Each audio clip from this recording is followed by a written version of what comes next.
Cyber ethics. What's the big deal? What's the difference between downloading a song from YouTube to your computer and taking a game out of Walmart without paying for it?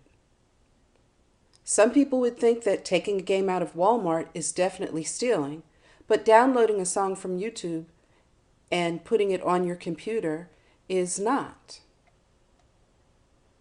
In this unit, you will discover what intellectual property is. You'll find out if it's okay to copy another person's intellectual property. We'll look at, are there any circumstances when it is okay to copy someone's creative work? And we'll also look at, is copyright infringement breaking the law? Or is it just something that you shouldn't do? Is it a moral issue, or is it actually a law that you're breaking?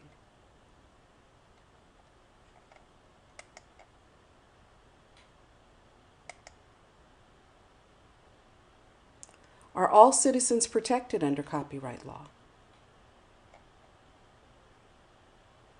The unit activities will consist of a pre-assessment quiz, a case study discussion, online research and discovery, a project, and then a post-assessment quiz.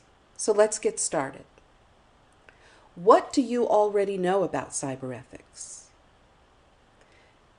You should go to the class wiki under cyber ethics and take the pre-assessment quiz. This will give you a baseline to find out what you actually know and what you think you know. Next, the Battle of the Bands case study. I'd like you to read, and then we will discuss the Battle of the Bands case study. I think you'll find it very interesting. A high school had a Battle of the Bands contest, and one very enthusiastic student recorded the contest. And then he started to distribute those recordings to other students. And the question is, did he infringe on one of the band's intellectual property rights? Because that band did an original song. So was it okay for him to distribute their original song? Read all about it. Some of the basic terms you should know are copyright, public domain, plagiarism, fair use, and digital citizenship. You can use the links that are provided to find these definitions, and then you will upload those definitions to the class wiki. Digging deeper. You'll start to do more research using the links provided to answer the unit questions, which are shown. Explain why copyright laws were created. Identify 3 songs in the public domain and explain why they are in the public domain.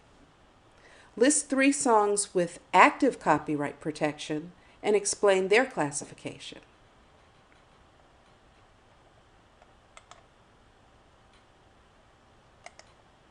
What kinds of materials are protected by copyright law? What kinds of activities do copyright laws prohibit? I mean, if I decided to build a chair, does copyright law protect that chair from other people building the same kind of chair? What are some ways to tell if the information that you obtain on the internet is reliable? And one of the websites speaks directly to that. What are your rules about copying music, games, videos, software, or using images on a social networking site? Do you have rules? Have your parents set up rules for you? What are some of the consequences of violating copyright laws? Once again, is it just a moral issue, or can you go to jail? Can you be fined? What is it that they can do, they being the government, if you violate any of the copyright laws? Do they know? Next, I'd like you to identify 8 types of intellectual property.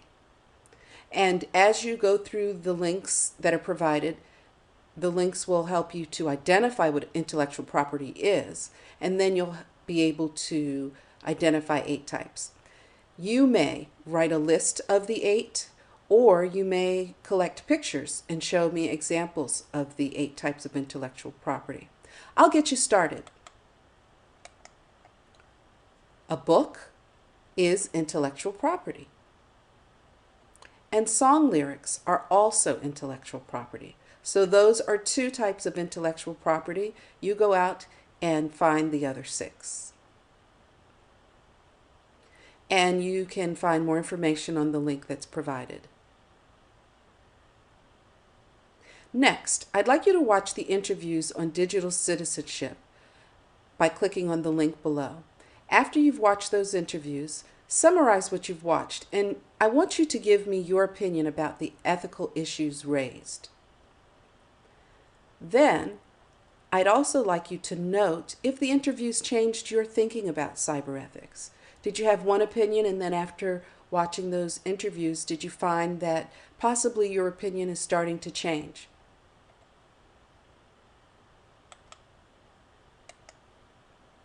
Okay, the project, the challenge. You are a journalist for the school newspaper. You are to conduct interviews with teachers and peers.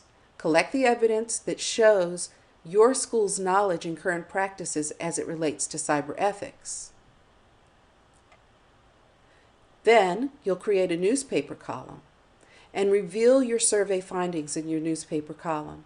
Explain in your column why you think the school population understands or misunderstands the topic of cyber ethics. Explain where you think awareness might come from. Or attempt to convince them to become better cyber citizens. If you feel that there's very little awareness overall, I want you to try to convince them to be better cyber citizens. Okay, a few more details about this project. You'll break into groups of 3 to 4 to survey at least 20 teachers and students. The survey should be 5 questions, and you'll create those 5 questions as a group. You'll collect the data and enter it into a spreadsheet. You can collect the data directly into a spreadsheet or do it on pencil and paper and enter it. It's up to you. Then each group member individually will write a newspaper article and include the results of the survey using a graph or some other visual representation of your survey information. Remember, your newspaper article should talk about whether the school has a strong cyber ethical conviction, or if overall people are just doing whatever they want out on the internet.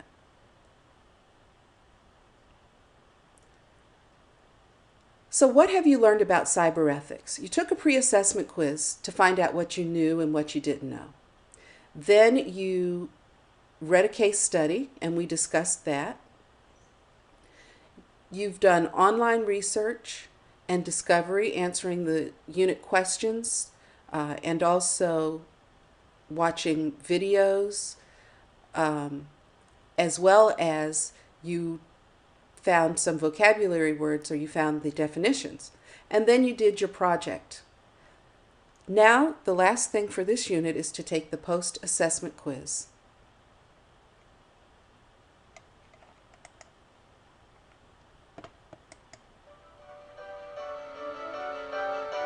Cyber ethics.